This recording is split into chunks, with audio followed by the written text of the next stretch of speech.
And we're live!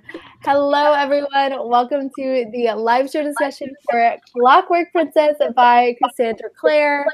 We're going to be discussing this book today as a part of the Mortal Instruments read-along that I'm hosting this year. Clearly, we are pretty far into it as we're now. We've finished one trilogy, which is so wild. So if you guys are interested, if this is like your first time watching these live shows, if you're interested in joining the readathon or the read-along for the rest of the year, I have a lot of information in the description of this live show. We're also going to be taking questions from the live chat next to your YouTube screen. So definitely play into the discussion there, ask us questions, share your thoughts, because we want to know. We're going to start off non-spoilery, though. So why don't we start with Emma? Hi, I'm Emma. I have multiple different bookish accounts. You can find me pretty much everywhere as Emma Reads Things, and my blog is emmareadsthings.com. This is my second time reading Clockwork Princess. I read all of the Shadowhunter Chronicles for the first time last summer, so it's also pretty fresh in my mind, and I wasn't sure I was ready for the feels again, but I did it. That's so great. Nice. Okay. Hi, everyone. I'm Lauren. This is my second time reading the Infernal Devices all the way through. I think I read them all at once in late 2016, early 2017, so not all that long ago. I wasn't a huge fan when I read them the first time, but I think I was in withdrawal from the main series. But the second read through this time, I loved them. I wondered what was wrong with me when I read them the first time. So, very excited to talk about it. Hey everyone, my name is Veronica RV. I'm actually a first-time reader, and I'm very definitely, and I'm very excited to talk about it with humans. And thank you, Emma, for doing this. So, Thank you all for being here. So if you don't know me, I'm Emma. This is my YouTube channel, emmmabooks. I think I've kind of lost count of how many times I've read it, but I think this was my fourth time. When I first read this series, I really did not like it, but like Lauren said, I was so attached to the first series that it was really hard for me to fall in love with new characters and a new storyline. But I think this was my most enjoyable reread thus far. I really loved it. I feel like as an adult, I can really appreciate the value of the story now. So I'm really excited to discuss it with you guys. Thanks again to my lovely co-hosts for joining me. Thank you to all of you who are participating in the live chat and who are watching right now. We're going to jump into spoilers, so if you don't want to be spoiled for Clockwork Princess, leave now. Also, don't forget to ask questions in the live chat. And if any of my lovely co-hosts have a discussion that they want to start with, feel free to go for it. Does anyone have anything specific that they want to start off with? So many things. You know what? I'm actually I'll grab my other book in a minute or so. So what could we start off by talking about? I'm also in City of Heavenly Fire mode because I'm rereading that right now. Yes. It's so hard to keep them all straight in your head after you've gotten this far. Oh my god, yeah, they all just cross over all the time. I remember for sure where this one started, and then I started it and I was like, oh yeah, she's in her wedding dress. Wow. Oh god, it just starts right away. Okay, Proud Bookline says, start by saying who you all wanted Tessa to be with. What Team Jen, Team Will, what is the answer? Will all the way. Will all the way. I think I was definitely a Team Will as well. At least when I read it the first time. The first time I read it. But then this time I was definitely seeing more of the nuances of her relationship with Jem. And I just love them together so much, and I just can't pick anymore. I really felt with Will, it was so natural. And then honestly, I felt with Jem, it was a little out of obligation. I don't know. Yeah, I have a really weird relationship with their relationship. I was always Team Will in the beginning, and then over the years, as I started to like the series more, I definitely understood Tessa's relationship with Jem, but I just felt that the love she felt for Jem, like, you know, her love for Will definitely started in book 1, and I feel like her true love for Jem didn't really start until like the end of Clockwork Prince, beginning of Clockwork Princess for me. People will disagree, and that's fine. But I always thought that like Clockwork Princess is where she really truly loves Jem. And definitely after realizing that and seeing like how their different relationships are and the dynamic of the three of them, like it's really hard for me to choose who I prefer because I feel like they're all so good with her. You know what I mean? But if I have to choose, I always say Team Will because I've always preferred him with Tessa. No, well, like I was looking like, because you said that, but like being in love and then having love for someone though. But like I mean, I'm Team Will all the way. And then there's the books I found I was like really enjoying it, which sounds terrible. That when like Jem was dying, I was like, yes, finally, no. I was like, yeah, she's gonna be with Will, but not to do any like have any spoilers like for City of Heavenly Fire. Like I feel like Clare like almost preferred Jem's relationship over Will's, because I mean I know she got to live her life out with Will and have like children and like grow old with him. Well, she couldn't grow old with him, but he grew old. She has like this whole other life with Jem, and I'm like, oh no, you know, we don't get to see that. Yeah, I can definitely understand that. I think also like the relationship of Will and Tessa in this series is very different from what we can imagine their life is like when, you know, the book has ended, like in between the end of the story and the epilogue. Like that I feel is so loving, but there's also so many issues between Tessa and Will in the first 2 books specifically. Like there's so many problems, but I think her like active present relationship in this story is really sweet with Jem, and that's one thing I really like about them. They all just love each other so much. I love loving each other. I think it was hard in this book. Sorry. No, you go for it. There's this one part in Clockwork Princess where like Tessa's talking about how she loves Jem, and she's like, yeah, I think I love him even more than when he proposed to me. Yeah. Their love just keeps growing and growing, which I love about them. Yeah, I definitely agree with that too. I think that she does love Jem more at the beginning of the story than she did when he first proposed. Like I can see like a distinct difference in the way that in their like devotion, or at least in Tessa's devotion to Jem. I agree. I think it was hard for me to like settle in which guy she should be with, because even though she's close to both of them and they're close to one another, they're very different people, and so I think they bring out different aspects of her personality and have 2 very different relationships, even if they all really get along. So that was really hard, because it's like, well, how do you pick people who bring out different parts of the best of you? Yeah, I agree. So we got a question from Yashiv B. What did you guys think of Cecily? Because this is like the first like and only book that we really get like her as an active character. So what did you guys think of her? At first, I didn't think very much of her. I was like, oh, Will's sister's here, yay. But actually, she reminded me a lot of like an alternate version of Clare in a way, because she knew about being a Shadowhunter, but wasn't. Like she didn't have all the background. She was kind of like, oh, I want to do this. I don't know. I just saw some like parallels there, and I really liked her. She was so feisty, and she was like, I don't care that you ran away, brother. I'm here now. So what are you gonna do? And I loved that. Yeah, I feel like Cecily is often forgotten because she's only in this book that we get to meet her, and so all of her development has to happen in one story. But I really love Cecily.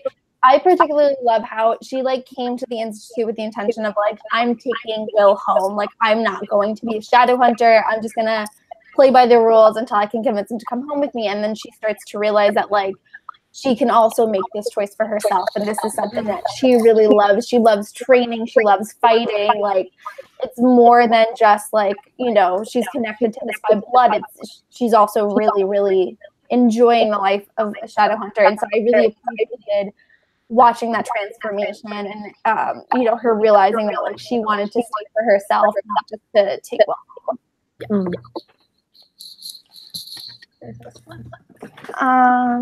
Let's see. On the same note, Charlotte Lubin says, "What did you guys think of Cecily and Gabriel's relationship?" Oh, I think that's. I went hard for the Lightwood boys, like with the ships. Like I went hard for them. I mean, at first, you know, of course, Gideon, you know, well, Sophie and Gideon overall, but I like them together. Cecily and Gabe, I really do like them together. And then like you see, like it's like Clare did a really good job with like weaving the stories in, because you see like her, you know, the similarities between Will and Alec, like the appearances, and then you see Izzy and her chain, like her pendant and stuff, and how like that came about. Yeah, so it was cool. And yeah, I think they're so cute. Like I just love how Gabriel he's so like hard and mean and like oh, he's like so like stoic throughout the whole first 2 books, and then he sees Cecily and he's like, oh my god, she's amazing, she's beautiful, the most perfect thing I've ever seen. And I think it's so cute. Like I really love how she manages to soften him up. And one thing I noticed with the rereads is I really appreciated how many scenes we have with just like the 2 of them interacting, like when they go to the demon. I don't remember. I think they're looking for like Yin-Fen, or they're looking for ingredients for Magnus, and then they're like talking about their families and stuff. And I just think they're so cute. So cute. And Lauren, do you guys have any thoughts on like Cecily and Gabriel? I just think it's funny how much Gabriel and Will didn't get along, and now by the end of this, it's like, oh, sorry, I'm actually in love with your sister, so now you're stuck with me. I just think it's hilarious. Yeah, totally. One of my favorite lines from this book is when Magnus says something like, "Oh, I can't tell any of the Lightwoods apart," and they're just like,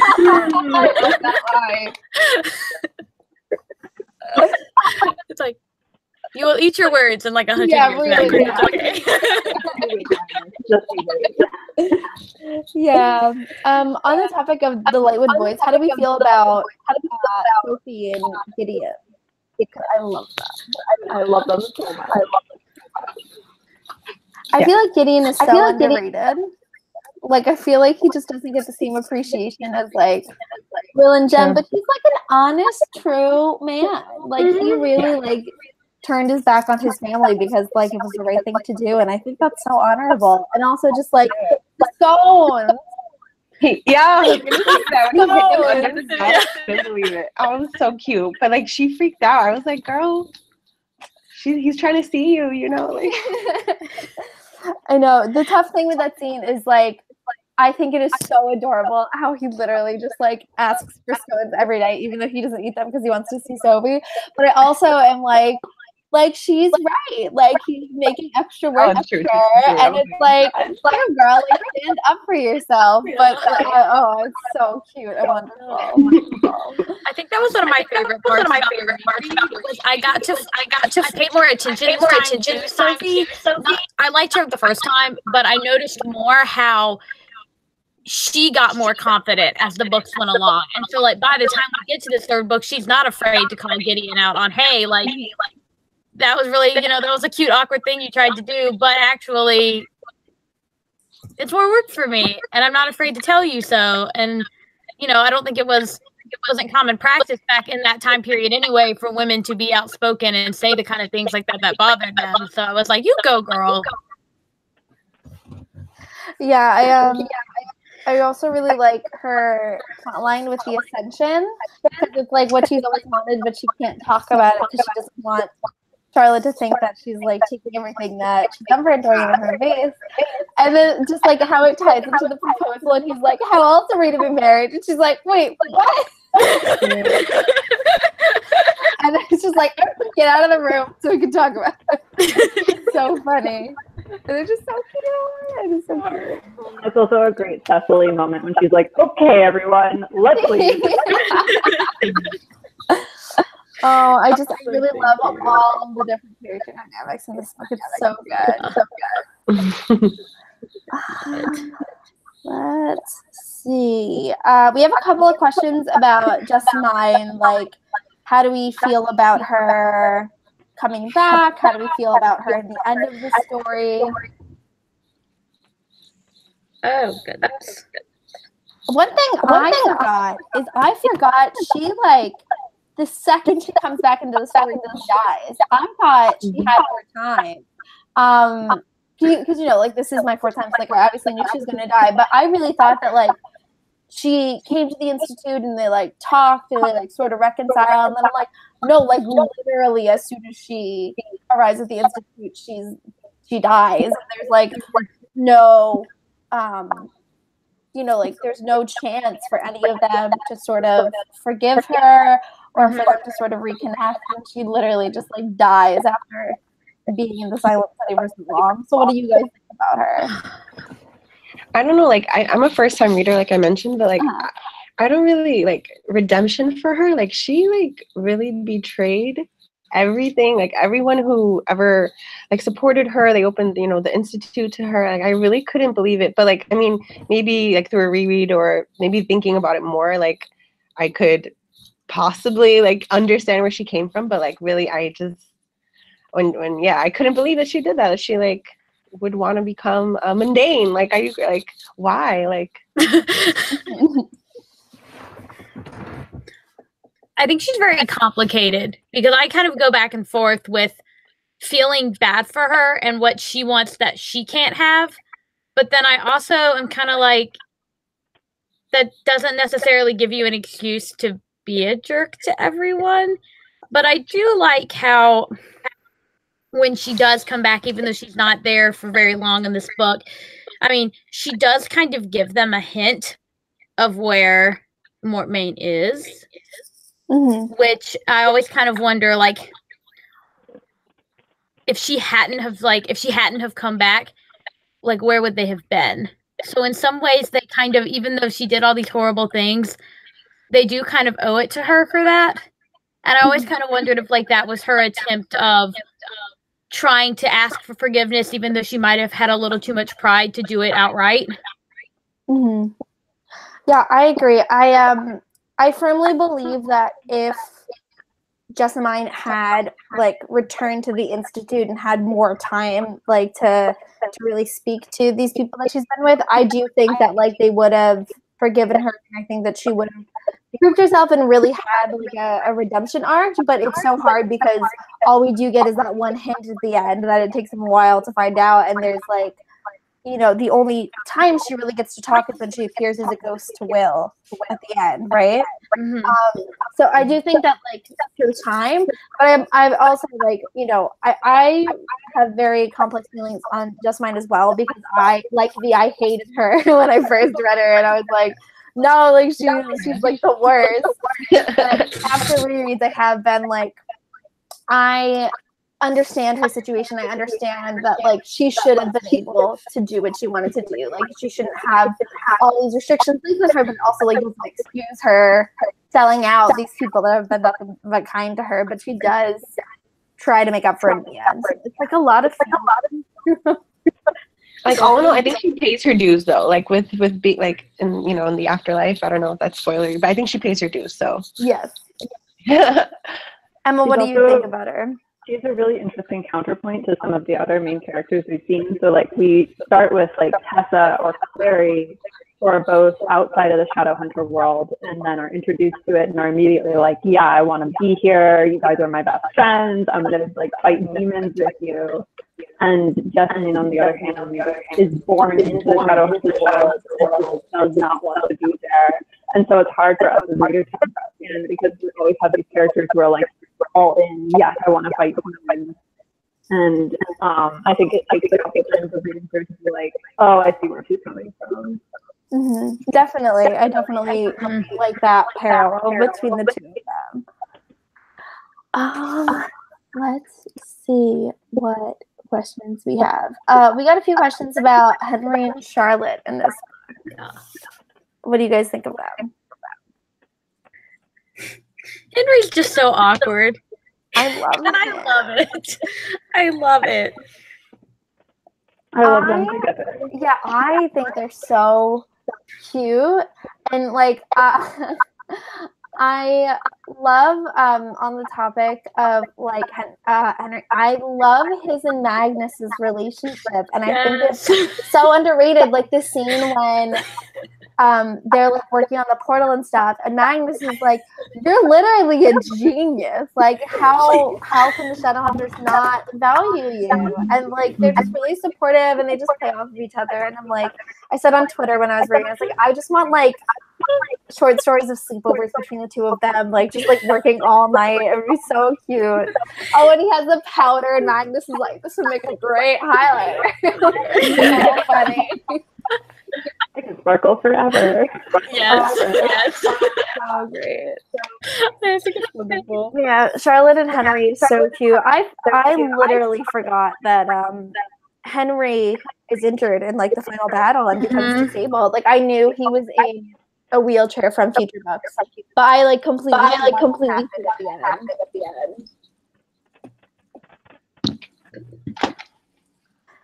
end. Let's see what other questions we have. Oh my god, how do you guys feel about the fireplace scene?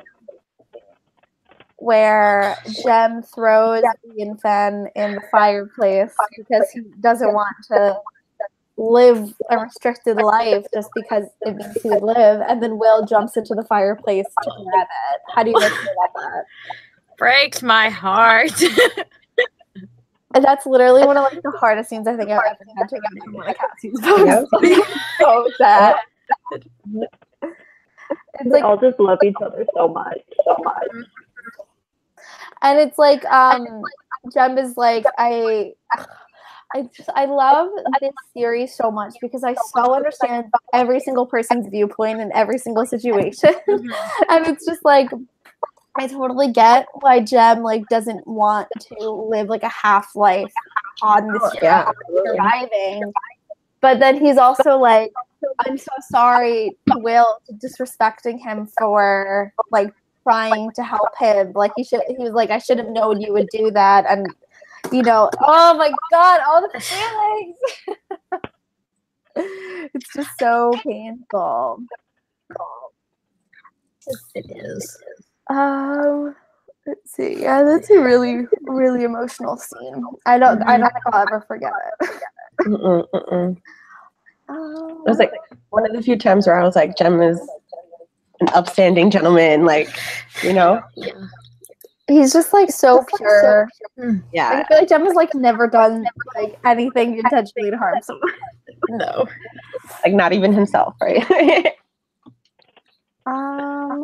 Let's see the question.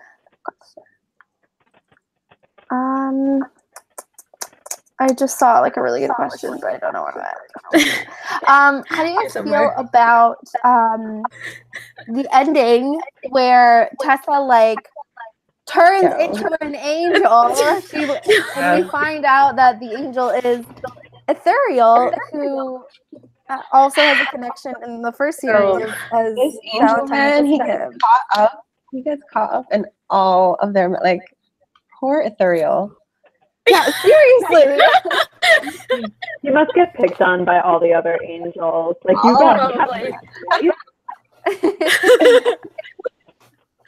Oh my gosh.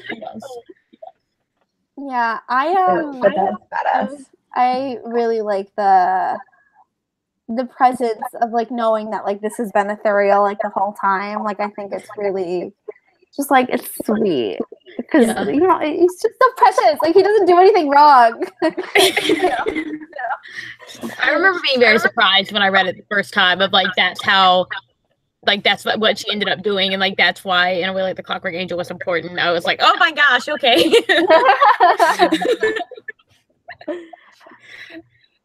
Yeah, I also speaking of that whole fight scene with Mortmain's death and everything, I forgot that there was so much left in the book too. That happens pretty not halfway through, but I was like three-quarters fourths of the way through, and there's still like so much book left. I completely forgot about that. But I thought it was a really well executed all of the different clockwork creatures and stuff. I thought it was like really well constructed. Mm-hmm.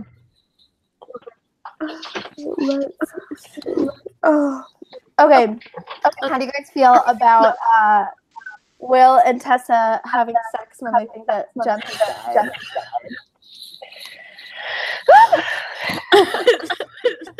Because I know there's like a lot of strong opinions on this in the fandom. Oh my goodness. I couldn't believe we got a sex scene. Like, but I was here for it, so. I someone came up, that's so disrespectful to Jem, like, how could they?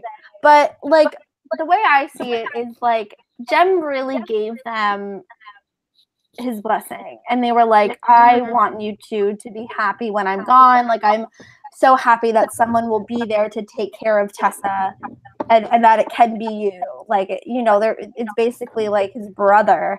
And I think that it was really like, accepted. And even we have that scene, it's not like Tessa and Will ever intended to hide it from Jem either. Like, Tessa went to tell him, and he was like, I don't want to know, like, be happy. And so that's why, like, I've never been upset in the way that some other people are, because it's like, it really was like, Jem said this was okay before he passed, and like, they also didn't try to hide it when they found out that he wasn't dead. Like, that was one of the first things that Tessa tried to say to him. So yeah. What do you guys think about it? Yeah, I agree. It never really bothered me, and maybe that sounds odd, but like, I also didn't think that Will or Tessa were doing it to be like malicious cheaters, like, Jem is dead. Let's exactly. So I didn't think it was like a huge deal, and it just didn't bother me. I don't think either one of them had the intent to hurt him or in any way. So, and I don't think that he, like, had he found out before they had the chance to tell them, I don't think he would have been like, oh, never speak to me again. We can never be friends anymore. Like, I don't think that was his main concern. Speaking of Jem's death, what did you guys think when, like, all of a sudden, like, the cord just snaps for Will, and that's how we know he's dead? Like, what did you guys think of that moment? The first time I read it, I had to take a crying break. Same. This time around, I knew that everything was going to be okay in the end, so I did a little better. But it's still really hard. I'm like, oh, poor Will. He's all alone. He's scared for Tessa, and like this cord snaps. It's just so awful. Yeah, I think it's so sad because like none of them, and like when you do read it for the first time, like everyone like takes this as fact that like that guy is dead. Like there's no way for us to know that. Whereas if Will was like back at the institute, like he would know. But like they really think that he's dead, and we all think that he's dead too. And it's like so sad because obviously, like I feel like so many people like obviously no one wanted him to die. You know what I mean? But he just out of nowhere he just does, and it was so like unexpected. Yeah. I think that's what got me. It's like they had their heartfelt, brotherly goodbye, which was also emotional. And then he's going on this long epic adventure, knowing that there's a possibility that like any second he could feel like one of the worst feelings known to Shadowhunters. And we're kind of along for the ride, doing the same thing. Like, oh my gosh, what's on the next page? Is this when it happens? Is this when I'm gonna cry? So I think that's terrible. I think this just makes the whole scene like that much worse and that much better. Mm-hmm. I totally agree. One thing I find really interesting is that there's so much foreshadowing of Jem's death. Like there's like blatant conversations about how he's gonna die, but there's also like every time he's like, yeah, I've been feeling better, then there's like Bridget in the background singing some morbid song about it. Oh my God. And so all signs are him is going to die. And then he does, except for he doesn't, but we think he does, and it's still such a surprise, even though like we should have been expecting it. Yeah. Mm-hmm. I think especially with it being from Will's perspective too. Like I think you know, most character deaths we obviously find out like seeing the character die, and all of a sudden, like I think it was when Will was like being attacked by the werewolves, or it might have been like after that, but like literally just out of nowhere it happened. So even though like all of us like we're starting to come to terms with the fact that like Jem was sick and Jem was going to die, like we were still holding on to that hope, and we just didn't expect it to happen like in that moment, you know. But let's see.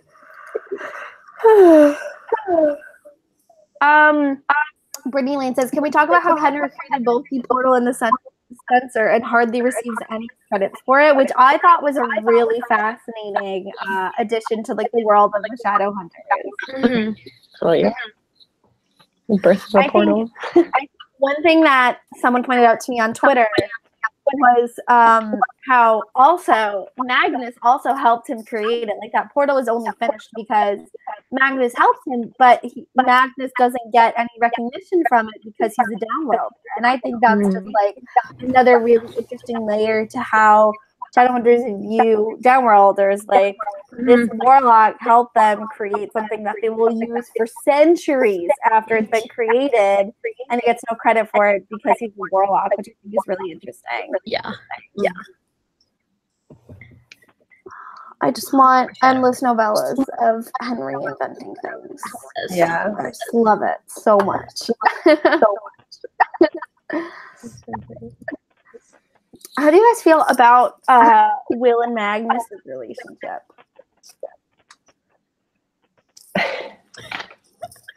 You have some feelings, V, don't you?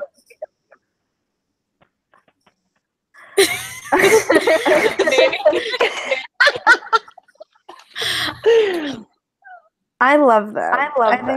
I think their relationship is so like unique compared to everyone else because they have this like they like are drawn to each other and they feel comfortable with each other, but it's completely platonic. And I just think that, like the way that their kids value each other. It's so funny. And Will like never knows that it was real because Magnus tells him that it's a dream. I really like them together. I like all the scenes that they have, specifically like when they're talking. Oh my god, I forgot. And then how Magnus and Will are like talking, and Magnus is like, just like, Jem, know that you're in love with Tessa yet? And then Jem is awake to hear it. Oh my god. Awkward. Spoiler alert. Awkward. That was unexpected for me when I read it the first time too. I like was not expecting to find out in that moment. What did you guys think? I always think it's a very interesting dynamic that when we first kind of read about Will, at least when I first read him, like when I read the series the first time, he kind of comes across as like that broody, kind of crass, bad boy type. But then he has a lot of respect for Magnus, which I think was very interesting. Like that gave a whole nother layer to his character.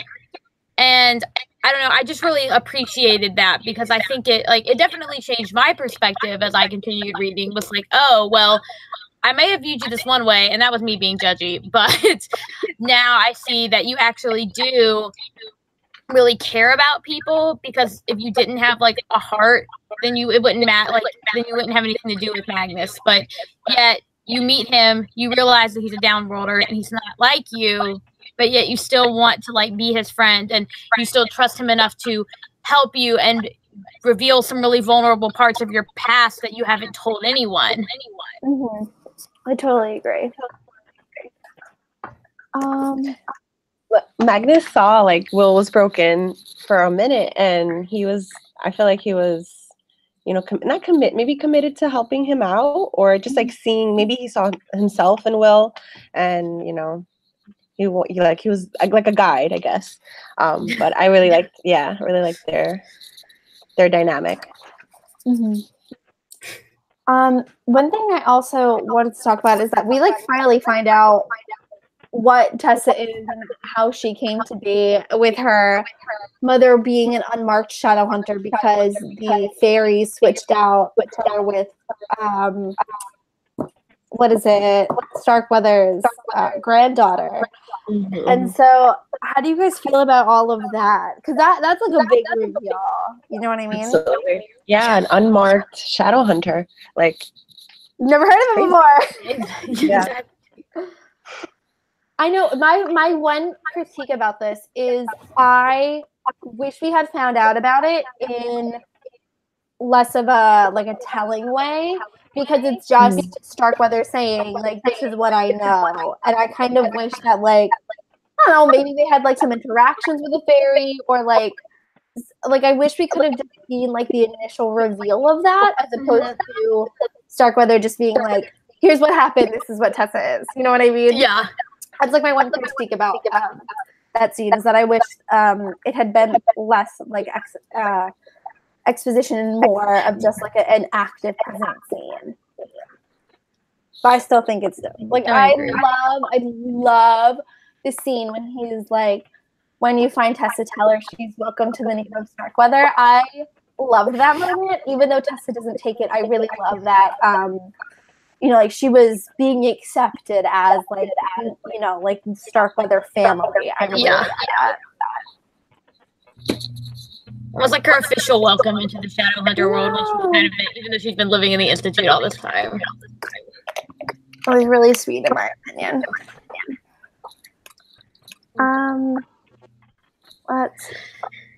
We could talk a little bit about the epilogue, because there is a lot of content in there.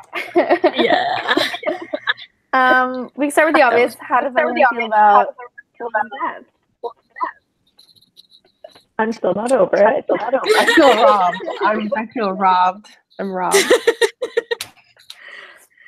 I think that, like, I said this in a recent video where I talked about character deaths, and I was like, I feel like I always came to terms with Will's death easier than a lot of other characters, because, like, he did have a long, happy life, which is something that a lot of characters who die don't get. You know, he got to have children and grandchildren, just like live a long life, you know, surrounded by people he loves.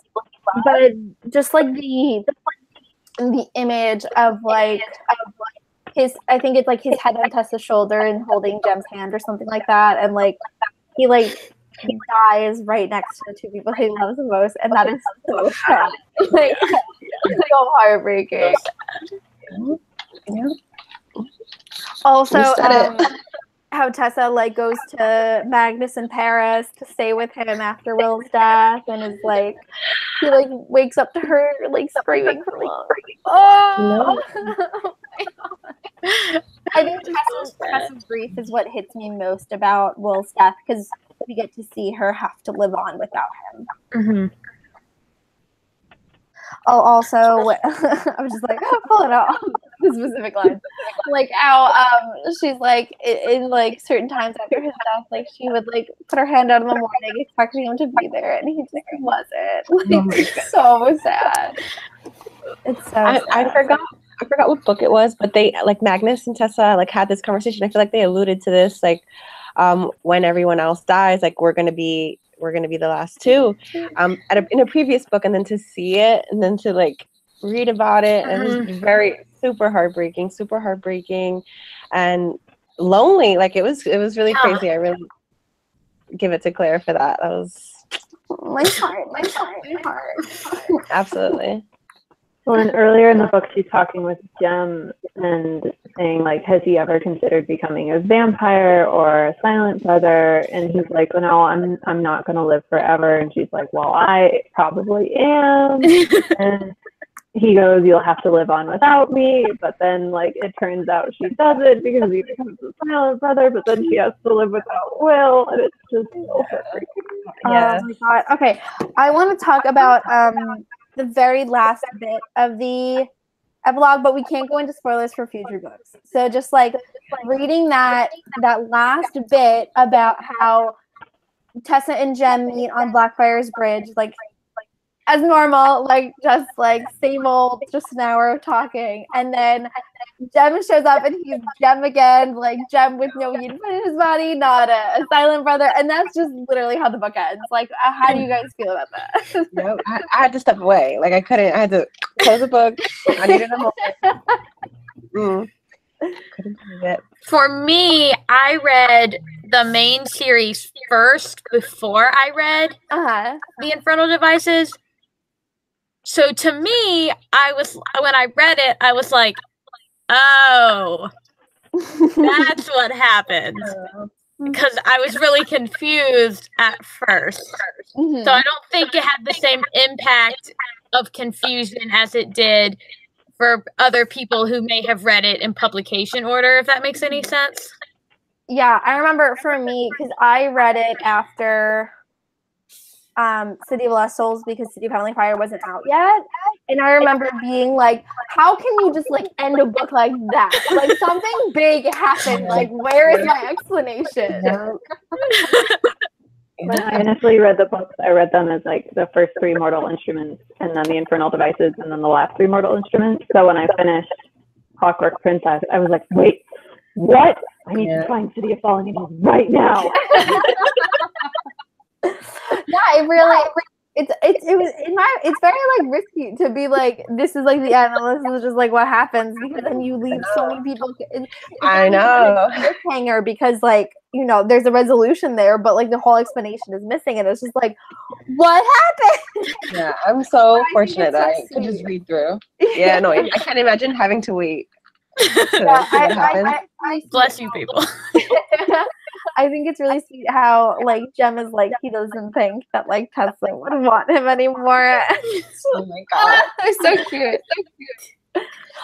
Also, I don't know if you guys have read this already, but Cassie has posted I think it's like a free short stories on Tumblr, and it's like what happens after like the epilogue. Like it's like, you know, obviously like there's more to Jem and Tessa's story, but like it's like their real connection. Like she's like written like, I don't know if it's like the day like once they leave Blackfriars Bridge, but it's really good read. You guys should read it.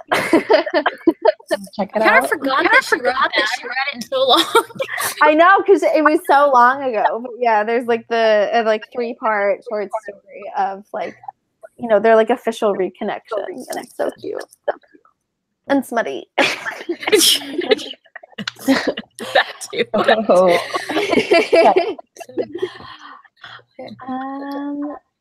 Let's see some more questions. I had one thing. It doesn't have anything to do with this at all, but it was one of my favorite parts of this book. What did you all think of Gideon and Gabriel like spying on Charlotte and all their letters? That was one of my favorite things about this whole book. I forgot that happened, and I'm reading it, and I'm laughing so hard, and I'm crying. And my roommate came in to my room and was like, "What is wrong with you? Like, are you okay?" And I couldn't even tell her what was so funny, because I couldn't breathe. Yeah. And I loved that so much. Yeah, I thought it was so funny. It was so funny. I also love the line where Gabriel is like, "Oh, maybe Gideon's hidden talent is like comedics." Yeah, I thought it was a really good comic relief to a story that's like so heavy. Yes. But also, I hate that they were being blackmailed so much. I hate Consul Wayland's relationship with Charlotte. It makes me like so mad. Yeah. The worst. I also forgot that Gabriel was also like spying on her himself. Like after they were like, all right, we're gonna stop. Like he like said he was going to write another letter, and like obviously in the end he doesn't send it. But like I remember when I found that, I was like, oh my god, I forgot. Yeah. That was very shocking to me. Yes. I just love when they come in and they're like, father has turned into a worm. And they're like, well, yeah, I mean, he's a terrible guy. And he's like, no, but like, actually. The giant worm. Oh my god, light worm was so funny. Oh my god, and Will's just satisfaction. Yes. Demon Fox is real. Demon Fox. Yeah, Demon Fox. Yep. Oh, and I love how this is like totally backtracking, but that first scene when they're fighting Benedict as a worm, and he's just like Cecily just like jumps down from a tree, totally untrained, and is attacking him. Badass. It's so good. I mean, honestly, if I was Gabriel, I would have fallen in love with Cecily in that moment too. But it's just like so, like that was so dope. I like Cecily, but I was like, wow, Izzy vibes. Like, yes. badass. It was so good. She broke her arm though, right? I think she broke her arm. Yeah. Like, worth it. Oh, it was so good. It was so good.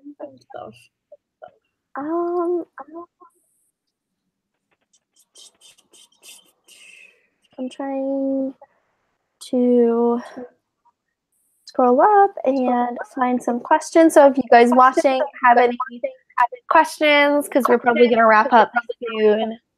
Okay, so since we have finished a full series, and I believe all of us have read The Mortal Instruments, which do you guys prefer? Ooh, Mortal Instruments. I mean, what were you saying, Laura? Oh, The Mortal Instruments is what made me fall in love with the world first, so I think I will always like them more, just because that was the introduction for me. But I am finding it harder and harder and harder to decide. So I just lump the whole thing together. No, like this being the one and only love triangle that I can like stand behind, it's pretty up there. Don't like Infernal Devices. Yeah, like Mortal Instruments will always be it for me. Like that's gonna be my favorite series of all time for like ever. Like I'm smitten with it, but definitely especially after the reread where I feel I finally got like all of like the depth and value from it that I was missing when I was younger and more of an immature reader. It's definitely like solidified a top spot as a favorite series of mine because like I just like felt so in love with it after the reread. Yeah. And Emma, what about you? I have a slight preference for the Infernal Devices because I read a lot of historical fiction, and so I love that this is like a nice like historical fiction and urban fantasy, and I love the sort of language it's written in. I like it a lot, but the Mortal Instruments is just like so perfect. So it's only a slight preference. Yeah, definitely. Oh, I was gonna say something. I don't know what I was gonna say. Dang it! I feel like a lot of people do prefer the Infernal Devices, but I think like this series was started after Cassie had already written 3 books, so it is like more of a she was able to really become more of a sophisticated writer starting at the series compared to starting at City of Bones. So I do totally understand when people are like it's better written because like definitely there are strengths in this that aren't present in the first half of the book. Out of the Infernal Devices, which one was your favorite? This one. Clockwork Princess. Yeah. V's just like I know. I'm thinking. Wait, no. I think I'm gonna go with Prince. Ooh. I'm gonna go with Prince. I think you might be like one of the first people I've ever heard that like didn't say Clockwork Princess. No. It was like no. I liked more like Will, him like yearning for her and like his whole like heartbreak and like just like really liked his storyline like with his family and him thinking like with the curse and everything. I really liked everything going on with him, even though there's problems with it, but. Yeah, I've always said Clockwork Princess because I feel like that is like the default answer when it comes to the Infernal Devices. But I have to say, like the last like 200 pages of Clockwork Prince really, really captured me this reread. So I'm kind of stuck between the two now it's so funny because I gave Clockwork Prince like 1 star when I first read it. I hated it, but I don't know. I'm really stuck between the two now because I think they're all so good. They're all so good. I think what sells this book for me is the scene between Will and Jem when he's talking like, if there's a life after this one, let me meet you in it. That whole scene, I bawled like a baby. I cried the first time. I know I was like weeping this time. And I think for me that's one of my favorite sections that Cassandra Clare has written in all of her books. And so I just think it's beautiful. It's heartbreaking. I'm like, I want to love like this, and they're not even like together. They're just like friends. And so that just always holds like a really special place because I just remember it impacting me a lot. So that really definitely sells this book. Yeah, I think that's a beautiful, beautiful passage between the two of them. It's just like it's like I'm like melting thinking about it. It's so good. It's so good. Let's see if we can take like one or two more questions before we get out of here. Let's see.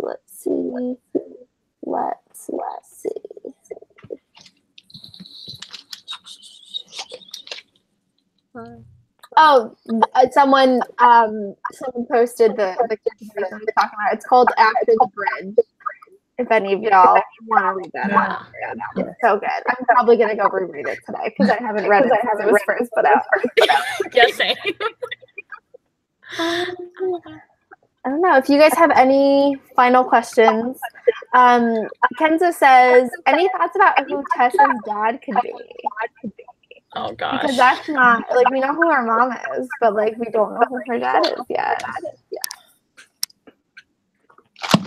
Yeah, definitely. Yeah, it's definitely a greater demon. I just wonder if it's something we're ever going to find out. Like, because Cassie could be like, no, this is gonna be like a secret forever. Like, no one's ever gonna know. But like, you know, Tessa's obviously immortal, and she's gonna keep going throughout the rest of the series. So it's like, maybe are we gonna find out in the last hours when it's like about her kids? Or are we going to maybe find out in Queen of Air and Darkness coming up? Or are we going to find out the Wicked Powers? Or are we just like never going to find out? Wait, like she talks about we talk about it like with Magnus's father, like who's like I've heard this before, so I'm really curious too to see what's going to happen. Yeah, like at this point in the series, we don't know who Magnus's dad is, and so Ken's also said, is it possible that her and Magnus are siblings? I'm like, how wild would that be? Can you imagine? Oh my god, that'd be so funny. Wow, that would be really wild. Yeah. I would love to find out though. Like maybe that'll be like one of the last like big reveals of the series is who Tessa's dad is. Because I've really never given much thought to it before. right. All right, I think that probably wraps it up. But thank you guys so much for watching and participating. I loved all of your questions and all of your interesting thoughts on the series. Thank you again to my lovely co-host for joining me and chatting with me because I had so much fun as always. Thanks for letting us gush about it. Oh my gosh, yes, absolutely. I'm so very that I've had the opportunity to like chat with different fans of the books from all these live shows. It's so much more fun than just being on your own. Absolutely. So we will be having the City of Heavenly Fire live show very soon. I'm going to try and schedule it pretty close to this one so we can get back onto our schedule. But so stay tuned for that. And again, if you want to join the Dreg Society Facebook page, link is down there, or else stay tuned for the City of Heavenly Fire live show. But we will see you guys then. Thanks so much for watching. Bye. Bye.